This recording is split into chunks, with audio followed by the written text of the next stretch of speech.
Yes, stop pretending Calamity is like the best mod to have ever existed for Terraria. It has so many things, it does so wrong, but we get to those when we get to those. So let's first be a little bit positive, as it won't take much time on the positive end. I was also thinking how to structure this properly, and in the end I decided that it would be best if we start with talking about Pre-Hard, as it is the good to all the bad that is everything else. With that being said, what can I say about the music other than it's good and things look good at the very least. And I'm saying this like this for a reason for later. As for Pre-Hard gameplay, and for that I have to put a disclaimer that my only time where I for real tried to beat Calamity was on the hardest seed on Terraria, on the highest difficulty with the most difficult AIs. That being said, do the things I say also apply to lower difficulties, with the exception of some Zenith Seed exclusive AIs that I don't know which all are only part of Zenith. Also, don't come at me with some multiplayer shit. Multiplayer is comedy compared to single player. Survive 30 seconds to nullify all forms of death and refresh dodges, bosses having 25% less HP, while players having 100% more, and bosses now split focus. Yeah, sure, this is so hard. But all things start at the start, and as I played on the Zenith, I will just mention, I have no real issue with how Zenith Seed makes early game a pain in the ass. You have to play differently. But it just means that you can't just, like usual, run through the world at max speed and have to plan out things, and it was annoying to die to the stab seed over and over, but mostly was it funny, even while playing, and it never affected you in significant ways. This would of course be different on medium or hardcore, but I also don't think those are real. Hardcore is just a completely different game entirely, and medium core is just what if Terraria was annoying. I also did cheat in making boss arenas in God mode, but at the same time can you see my videos of making them, and they took so long that makes up for the time it would take to just run up to place, block, die, return and repeat until box is finished. And having had something interesting to look at did give me a lot of energy to move on. Now for bosses in Pre-Hard mode. Specifically, exactly and only. I'm talking about Pre-Hard mode. Something I only realized later on was the Zenith Seed space gravity once you reach the surface. I felt it was there, but only at the end realized how bad that gets for Calamity, as it would cause no problem in normal Terraria. I also had wings from the get-go, and I was really blessed with first treasure bag post-Plantera wings, as it made all Pre-Hard mode bosses extremely fun, and I would never thought you could get some in Pre-Hard mode. For the bosses, they are well balanced, even on this and space gravity. I did have also the light disc, which is post-mix, so take this with a grain of salt, as I do not know how this would have been with weapons that are extremely worse. And this is not just talking about damage. Light discs are base Terraria weapons and not Calamity weapons, so they don't suck ass, and we will get back to that later. But with all this was there not much to say about bosses, the only exception being the Brain of Cthulhu, of course, which is of the category of unbeatable bosses. I will make this handy chart that places my opinion of bosses, and the brain goes right there. With how it teleports, is it physically impossible to beat it. It teleports way too close to you for how you can move at that point in time. And the creepers, well, we get back to that problem later. It at least is not mandatory, and while I did have wings that removed the need for any form of arena for the wall, is it even with imp spawning and homing death tickles an easy boss. That brings us to hard mode, and well, let's talk about the biggest elephant in the room. This only happened this once, but it should happen never with how extreme this case was. The sprite of the destroyer is not aligned to its hitbox. I did realize it and just was frustrated at dying when it felt like I shouldn't have been hit. And then there is the other issue. As this is Zenith, do we fight Medusa? That gives some interesting things like the usually trivial to avoid attack of Skeleton Prime to spin, now having a giant ass worm attached to him. That means you have to get a feeling for the rhythm of prime spinning, as it will kill you when you don't move accordingly before the attacks start. But the other big problem is despawning. This can be an issue in regular Terraria, but you usually can influence it. That is not true for this Medusa. As it is so big, you have no choice but to run away as fast as you can, while the twins will be left behind, and they will despawn, on top of the destroyer not even having dropped a treasure back when I beat him, despite him being on screen when doing so. This fight is so broken to no end, and not in a good way. If Death Mode wants to make worms big, it has to make the Medusa be unable to despawn for any reason other than time. Just like some of the later Calamity bosses can't despawn even when you teleport to the other side of the world. You simply do not have the option of fighting the mech bosses in a way to prevent this. And while you can decraft the light disc from the Eater to get souls, do they not give souls of sight, so there's no way of legitimately obtaining them. So yes, I did cheat for this and beat them a second time with God mode on to prevent this despawning from happening. And if you have a problem with that, go! Do it yourself. Upload a video proving me wrong. I can take no crap from someone whining over something they not even remotely have an understanding about the reality of the facts. That was not an isolated thing, but from here on do we get to general shit that happens. I mentioned it for the brain, and Plantera is the next fight where you come across it. Bosses spawning enemies that have more HP than you can deal with. This is legendary, so HP are inflated, but that does not matter, as the increase isn't so big that it makes a difference from being impossible to suddenly being correctly balanced. I know that for Plantera you can apparently also get through with some magic weapon, but this is by no means okay. This then gets even worse for Calamity's clone. Well, for Plantera it's almost a puzzle, which is wrong genre, but as there is nothing else going on, is it manageable. From now on there is no longer nothing else going on. Every boss will throw multiple things at you at the same time, and Calamity's clone is going to show you what that means in practice. Let's play a game. You can be the first trillionaire. All you need to do is to win my simple game. You get a gun with 99 blanks for 100 shots and give yourself kill shots 100 times. It's only a 1% chance of failure for the return of controlling all of the world with the power of money. It is not that the overlapping attacks are impossible to deal with, and you will have most of the time the ability to dodge, but most of the time is not enough. These patterns are random, so you have no leniency over what is happening and just have to deal with it. It isn't often that you cannot avoid things, but that means it's guaranteed to happen every time, because Calamity bosses have too much HP. You simply cannot avoid two enemies that dash at you at max speed while having to weave through a grid while random places of the grid suddenly are unavailable. The thing is that the Terrarian isn't some Touhou character. For Touhou standard would these things be easy, but Touhou characters also don't take a second to stop moving in a direction. This is a second, by the way.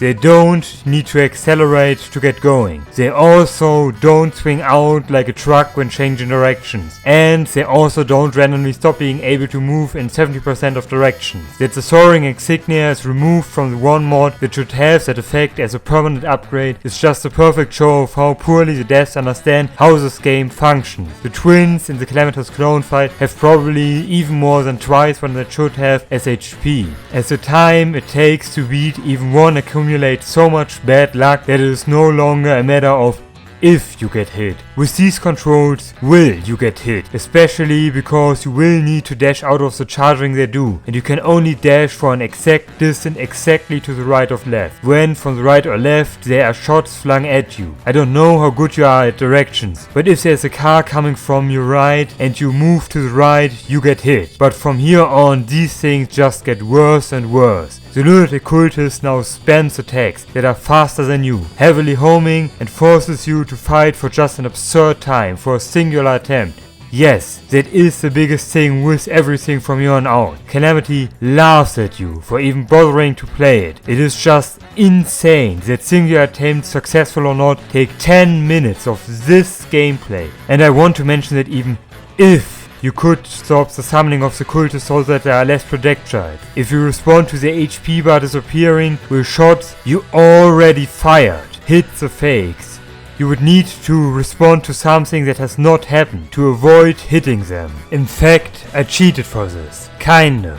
Once I hit Calamity's clone, I realized that the balance of this shit is awful. So I used too many accessories, which felt appropriate with how strong you should be at each step up to Moonlord, where you could get chest accessory and just could equip everything at once. That also, most importantly, included a free equip of things that increase flight time. And even with the max flight time you can get while under low gravity, decreasing the amount of flight you need to use up was it abysmally short for what was asked for you to do. After a quick Moonlord, who is super easy even with keeping his eye hands in death mode, are we now in the worst part of it all. Up to this point could we get away with doing no Calamity things, but now we are forced to do Calamity stuff, including weapons.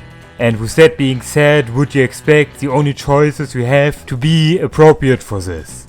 All Calamity weapons suck ass and prioritize the looks over working properly. The thing is, at this point you should be able to get the Zenith, which looks awesome, is absurdly strong, and also on top of everything, and like no Calamity weapon does it, is super simplistic. The reality is that if you make a weapon look cool, it will suck ass in combat. The Zenith isn't flashy in the end, as it is just a loop that you can direct the apex of, and after that did they go how to make that look good.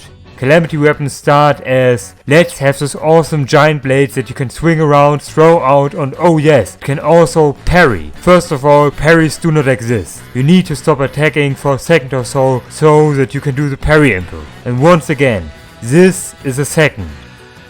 Just so you can for once avoid a hit. You can still afterwards get hit by this, all of these, that, and this of course. But that one thing you had to prepare for ages and therefore could never be an emergency button, you were able to stop. The Razorblade Typhoon upgrade is similar in the fact as it is supposed to look cool, what it does without considering at all how that would function in combat. That it no longer homes is one thing, but that it takes a few seconds before the shots go out is just absurd. Ah yes, the enemy I wanted to attack and therefore press the attack button mysteriously seems to have moved miles away from where I aimed at. I wonder where the issue could have lied in. Maybe just bad aim. And on top of weapons just straight up sucking ass, do they even lack the damage they would need when they would work. I beat the Profane Goddess over 10 minutes, and that was with being about 2 to 3 times as strong as you could be, while being so tanky that I could survive her attacks. And no, this is not just being bad. She aggressively hovers directly above me so that there was no chance for projectiles to spread out to a point where you could reasonably expect people to dodge this. And just technically, you could equip all the defensive things I had, and that would fit on a normal setup. Just that now you have removed all the damage accessories, and this fight could very well last an hour. And it is not like you are invincible with these accessories. The Profane Goddess is the one boss that tanking her is realistic, but she will be able to whittle you down if you aren't consistently trying to not get hit for an hour of doing this per attempt. And now all of the miserable decisions have led up to this fight we now get to. Seize this Void not only summons enemies with too much HP, he has the miserable gimmick of removing all visibility that has nothing to do with skill. He randomly can choose to kill you and has too much HP. Let's talk about these dumb ops things that have about 4 times the HP they need to have for this fight to be beatable by only Calamity means. To explain how this fight works. It chooses to be at a random point around you at a random distance. So you better not chooses to be so far away that you're inside these 3 rings and just die. Then if you were too slow to beat the orbs, do they close in and you just die. The amount of damage needed isn't even close to being there, and you cannot dodge through this as the gaps are smaller than your hitbox. Also, even if he wouldn't make them spiral in, would you need to survive 5 low probability chances of him not deciding to be so far away that the ranks are permanently inside you. You also cannot run, as he is absurdly fast when trying to catch up to you, that not even teleporting is fast enough to run away. For those who now think that there is an alternative crafting recipe for the Devourer of God summon, no, there isn't. This recipe gets disabled on the Zenith Seal. For Poltergeist, I did not know he doesn't enrage in hell, but without cheesing him do you need to dodge almost impossible to see by color and size bullet spam.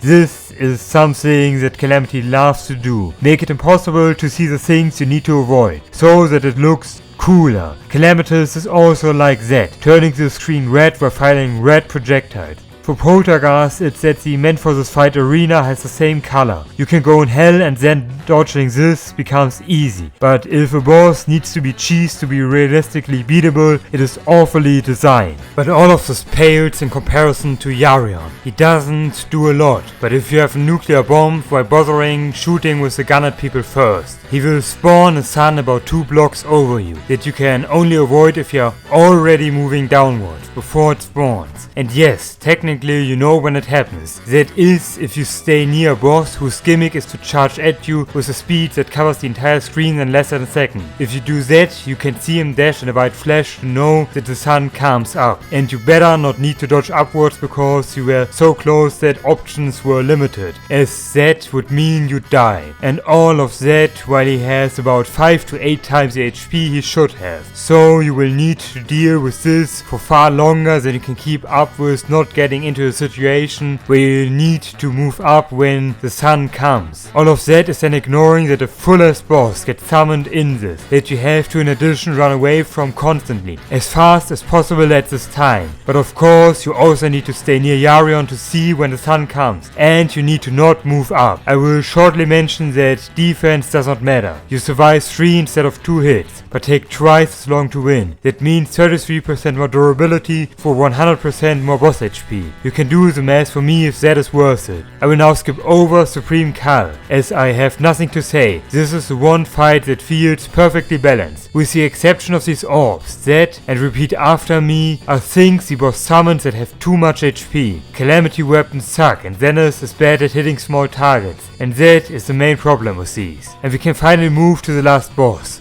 The Lord is vanilla AI, and so by default a good fight. The exomechs are the accumulation of all the bad things and none of the good. We have different attack patterns that want you to do conflicting things. We have too much HP. We have random elements that you have no agency over that can just kill you. The worst thing about this fight is actually Dreadon. He will hover in a random direction around you, shooting at you, and that will change over time. And he better is not in any of these 50% of directions, as that will kill you. Especially as you cannot have infinite flight in this fight. It needs infinite flight. Let's go through why. So at first you can start with any of the bosses, and for that is not the problem, as they only have one pattern you need to deal with at a time. The problem is when they are all 3 and they attack in disregarding of what the others do, which leads to you needing to do stuff like you have to move up while you are forced to move down. And that's just to simplify it, but there are many times when you have to move in 2 ways that cannot be done at the same time. And as there are 4 enemies you have to avoid, it is not hard for this to happen. And this is now where the big problem came from, the space gravity. But you have to fight this boss on the surface, and space gravity makes the already slippery Terrarian even more slippery. So this is heavily exaggerated, but if you exaggerate 0 you still get 0. So these problems exist normally as well.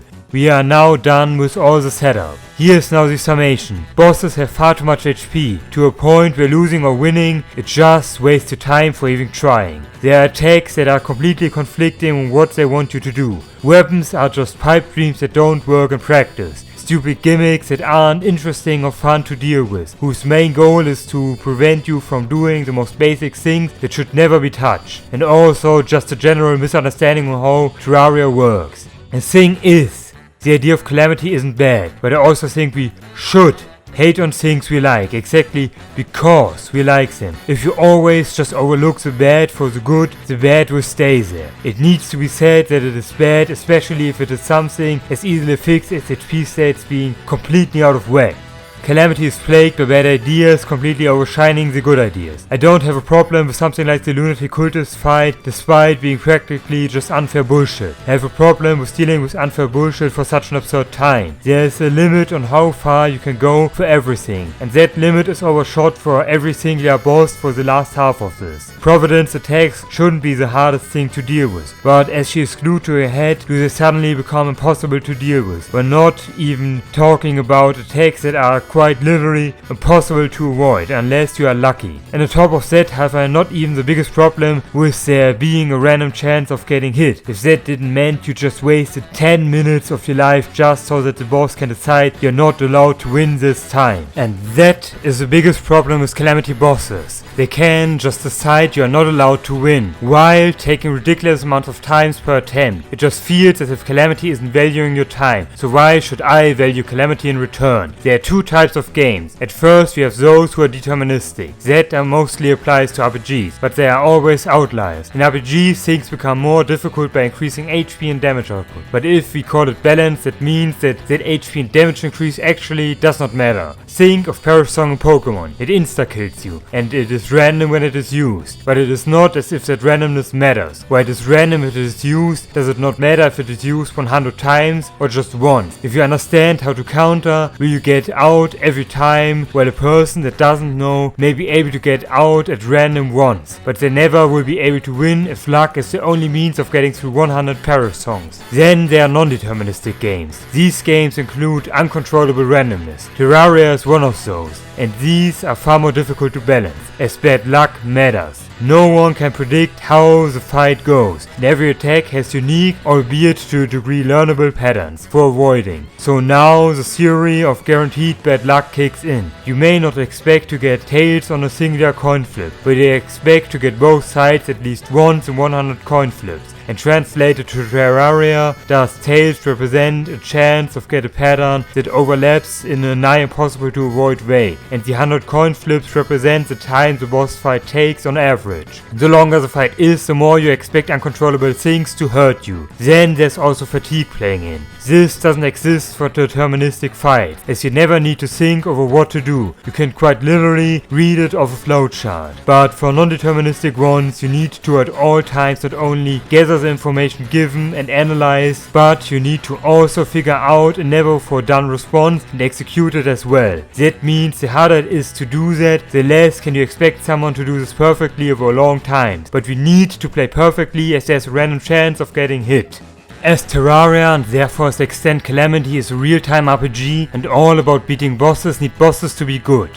Here is my sorting of bosses. This is not ranking them, but instead putting them into boxes of same problems. But let's quickly also go over them. Pre-Hardmode ones, I don't care. Make the rain spawn further away when teleporting, and the creepers having half HP. And that's all pre-hard fixes. The destroyer of course needs to fix the hitbox. Plants tentacles need between half and 75% HP, so that you consistently win when you know how to equip yourself properly. Calamity's clones, twins, need half HP to reduce the bad luck chance to a non-factor. Lunatic cultists need 75% HP, and all projectors need about 10% slower and 30% less long-lived. Profane Goddess needs 70% less HP and or be further away from you. Caesar's Void needs to be completely reworked in the invulnerability phase. And or the Orbs need 50 to 70% less HP. The Devourer of Gods needs that insta-kill space jump gimmick removed. Yarion needs 70% less HP, and the Sun needs to spawn the screen away from you. Make the Orbs of Calamities have half HP. For Dreadon, make him not attack. The Bombs of Skeletron not homing and half the hitbox. The Twins moves more and earlier visualize what they will do, and just like every other worm, also needs to make the worm not being able to turn more than 40 degrees in any direction. And finally rework all weapons. No more dumb gimmicks and instead constant attacks. And parries being able to activate even while attacking. And the soaring insignia are consumable for permanent flight time. Just make it so that people feel valued for trying to play this mod.